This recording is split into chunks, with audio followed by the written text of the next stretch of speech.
You know, there's this really specific, almost visceral thing that I think we've all been guilty of. Mm-hmm. Imagine this. It's Tuesday morning. You walk into your usual coffee spot. Right. You know, the one you've gone there for 3 years. Right, it's routine. Totally. Yeah. And you notice the price of your latte has ticked up by $1. Yeah. Maybe even less, 75 cents. And the reaction is just immediate. It's so disproportionate. Mm-hmm. You look at the menu, then you look at the barista, who obviously didn't set the price, and you just feel this wave of righteous indignation. Mm-hmm. You think, absolutely not. I am walking out. I will drink instant coffee before I pay this. And you actually leave. You vote with your feet over less than $1. It feels like a personal affront. It does. But then, fast forward maybe 6 hours, you're driving home, that little fuel light dings, and you pull into a gas station. Yep. You look up and see the price per gallon has spiked 50 cents since last week. Now, that's going to cost you way more than the latte did. And what do? You grumble. You might sigh, you might roll your eyes, but you unscrew the cap, you put the nozzle in, and you pay every single penny. Because you have to get home. But isn't that just totally inconsistent? We're the same person, spending from the same limited pool of money. Right. Yet in one scenario, we're these ruthless, price-sensitive negotiators, and in the other, we're completely passive. Why do we storm out of the cafe but just capitulate at the pump? It feels like a contradiction, but it's actually completely predictable. What you're describing, it's not just human emotion or being moody. Okay. It's the fundamental engine of economics. It's price elasticity of demand. See, price elasticity of demand. I've seen that term 1,000 times, and my eyes just glaze over. It sounds like academic jargon. It sounds like a dusty chalkboard. It really does have that reputation. Right. But if you strip away all that textbook dryness, it's just a framework for understanding human behavior. It's the psychology of our decision-making, but quantified. It explains why a business can get away with charging you $50 for a printer cartridge, but has to fight tooth and nail to sell you a $5 sandwich. And that's our mission for this deep dive. We're looking at this set of notes titled The Mechanics of Price Elasticity.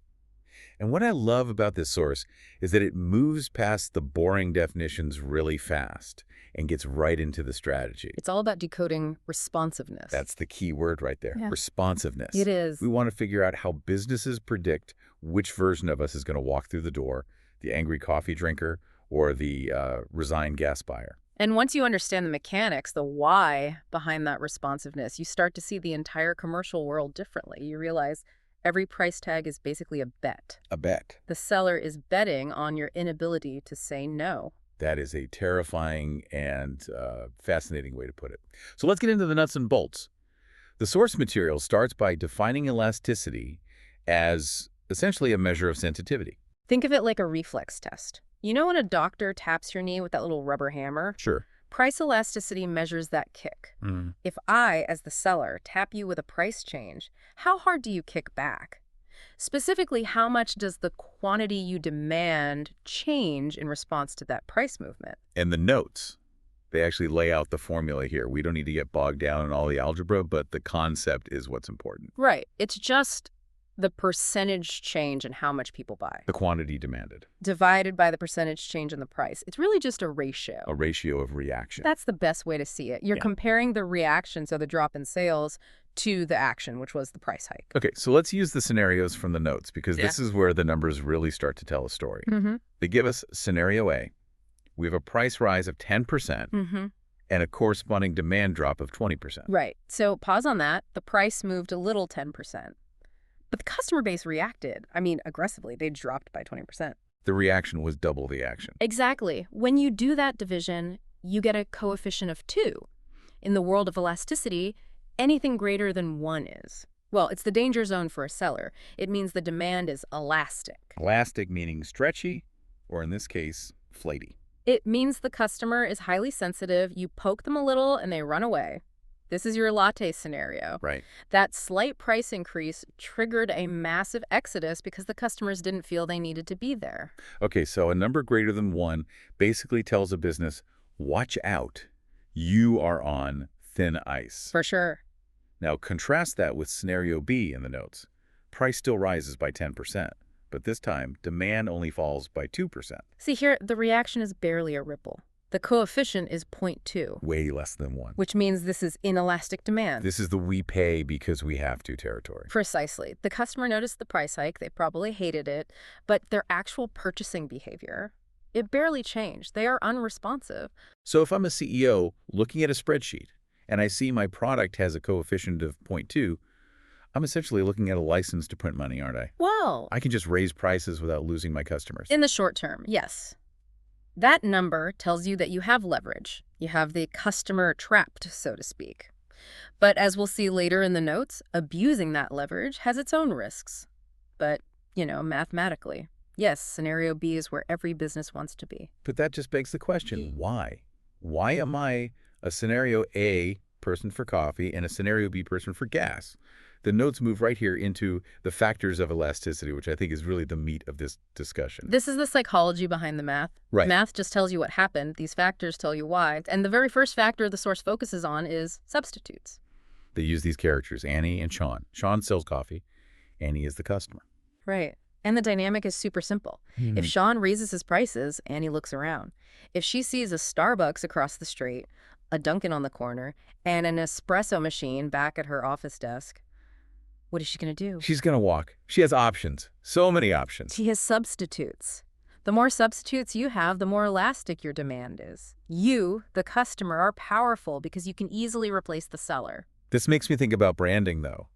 Because if substitutes are the enemy of making a profit, then isn't the entire point of marketing just to pretend substitutes don't exist?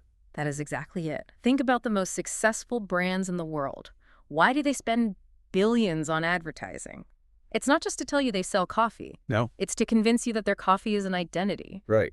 If I think, oh, Starbucks isn't just coffee, it's my morning ritual, or Apple isn't just a phone, it's a creative ecosystem, then all of a sudden in my head, there are no substitutes. You've hit the nail on the head. Branding is an attempt to artificially manufacture inelasticity.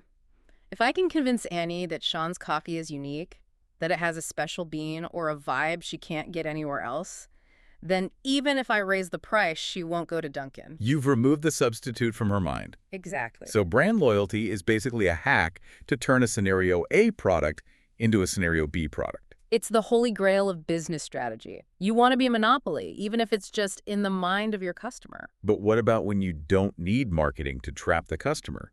The notes bring up the second factor, necessity versus luxury.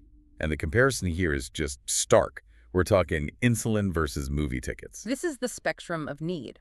Insulin, for someone with diabetes, is the ultimate necessity. It is non-negotiable. And there is no walking away. Correct. If the price of insulin doubles, you don't buy half as much. You buy the same amount because the alternative is death. That is what we call perfectly inelastic demand. Which gives the seller terrifying power. It does, and that's why you often see regulation in those markets. Because the free market mechanism, I'll just take my business elsewhere, it doesn't work when elsewhere doesn't exist. Okay, so contrast that with movie tickets. The notes classify this as a luxury. Right. If the local theater decides to charge $50 for a ticket, you have a very, very easy out. You just don't go. You just don't go. You watch Netflix. You go for a walk. The pain of not buying the product is zero. So for luxuries, the consumer holds the power. For necessities, the seller holds the power. But there's a nuance here the notes bring up that I found really interesting. It's the share of budget factor. This is the one people often forget. The source compares matches to cars. Which seems like a totally random comparison until you look at the price relative to your wallet. Exactly. Let's say a box of matches costs 10 cents. Now, if the store owner is a maniac and decides to raise the price to 20 cents, that's a 100% price increase. Wow. Yeah. Technically, that's hyperinflation for matches. But it's 10 cents. I'm not going to drive to another store to save a dime. You won't even notice. The share of budget is so microscopic that you are effectively inelastic. You just throw it in the cart. The friction of finding a substitute actually costs more than the price hike. This totally explains subscription creep, doesn't it?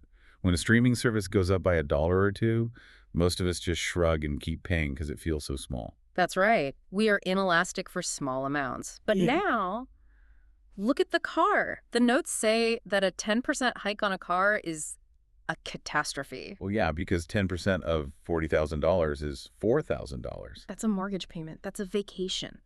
Because it takes up such a huge slice of your budget, you become hypersensitive. Mm. You will spend weeks shopping around, negotiating, pitting dealers against each other just to save that 10%. So we're lazy with the pennies and ruthless with the thousands. We simply can't afford to be inelastic with big purchases. Our budget forces us to be sensitive. There's one last factor here in the notes that I think offers a bit of a glimmer of hope for the consumer. It's the time factor. The text says, and I'm quoting, "In the long term, demand is always more elastic. This is the innovation clock. We have time to find an alternative." That's the line. Think back to our gas station example. Today, right now, the price is up, your tank is empty, you are inelastic, you have to pay. Right. I'm stuck in the moment. But what if gas prices stay high for, say, 3 years? What do? Oh, well, I start changing my life. Mm-hmm. Maybe I organize a carpool. Maybe I start looking for a job closer to home. Maybe when it's time to buy a new car, I get an EV. Exactly. In the short run, you are trapped by your current technology and your current habits. But in the long run, consumers are incredibly adaptive. We find workarounds. We invent substitutes. So time is the great enemy of the monopoly. It is. If a company uses its leverage to keep prices high for too long, they are essentially incentivizing the market to destroy them. They're making it profitable for someone else to come along and invent an alternative. That's a really powerful concept. It's like, you can gouge me today, but you're just training me to leave you tomorrow. Short-term inelasticity very often hides long-term elasticity. And smart businesses know this. They know they can't push too hard, or they'll trigger that long-term shift. This leads us perfectly to the final section of this deep dive, the total revenue test. This is where we take all this theory substitutes, time, budget, and we apply it to the bottom line. This is the practical application. If you're a business manager, you don't care about the coefficient of elasticity just for the fun of it. Right. You care because he answers one specific question. If I raise my price, will I make more money or will I make less? And intuition suggests that a higher price always equals more money. But the notes say that's a trap. It is a huge trap. The total revenue test basically splits the world into two outcomes. Let's start with the elastic outcome. This is Sean's coffee again. The rule here is, if demand is elastic, raising prices causes your total revenue to fall. Walk me through the math of that. I raise the price, so I'm making more per cup. Why am I losing money overall? Because of the volume drop. Remember, for an elastic product, the reaction is bigger than the action. Okay. You raise the price by 10%, but you lose 20% of your customers. The extra pennies you get from the remaining loyalists are not enough to cover the loss of that huge crowd that walked out. You're shrinking your pie faster than you're growing your slice. Perfect analogy. So if you are in a competitive market, if you're selling a luxury or something with a ton of substitutes, raising prices is often suicidal for your revenue. You might actually want to lower prices to capture more volume. Okay, now flip it. The inelastic outcome. This is the insulin or the gas. Here, the rule completely reverses. If demand is inelastic, raising prices causes total revenue to rise. Because the customers don't leave. You raise the price 10%, volume only drops maybe 2%. You are making significantly more money on almost the same number of units. People will grumble, but pay. That's the direct quote from the notes. And this creates a very dangerous incentive structure. If you are a business, you are constantly trying to figure out, am I selling matches or cars? Am I selling insulin or movie tickets? And if you find out you're selling insulin, the temptation must be to just keep cranking that price dial up. Strategically, yes. But that's where we go back to the time factor and all the external risks. If you exploit that inelasticity too aggressively, a couple things happen. One, you invite regulation. The government steps in and says, no more. Mm-hmm. Or two, you make the price so high that you force innovation. You make the price of oil so high that solar suddenly becomes cheap by comparison. Exactly. You literally price yourself out of existence in the long run. So even if you have inelastic demand, there's a ceiling. You can't defy gravity forever. So it's really this delicate game of balance. It seems like the smartest companies are the ones that build that brand loyalty, create that artificial inelasticity, but then they show restraint. So they don't trigger that time factor backlash. That is the sweet spot. You want your customers to feel like they want to stay. Not that they have to stay, because have to breeds resentment. And resentment, well, resentment eventually breeds elasticity. That's a great way to synthesize it all. So let's wrap this up. We've covered a lot of ground here. We started with that feeling of helplessness at the gas pump versus the power we feel walking out of the coffee shop. We unpack the math, that elasticity is just a measure of sensitivity. If the reaction is bigger than the price change, it's elastic. If it's smaller, it's inelastic. And we looked at all the factors that drive that sensitivity. Substitutes, the power of choice. Necessity, the power of need. Share of budget, the power of perspective. And time, the power of adaptation. And we learned that businesses are constantly running this test on us against these factors to see just how much leverage they really have. It really changes how you navigate the world as a consumer. I think for everyone listening, the challenge this week is just to spot your own elastic and inelastic moments.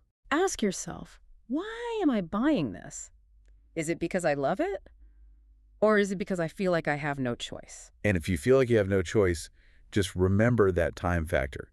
Just because you're stuck today doesn't mean you're stuck forever. Look for the substitutes. Or just wait for the innovation. It always comes. Exactly.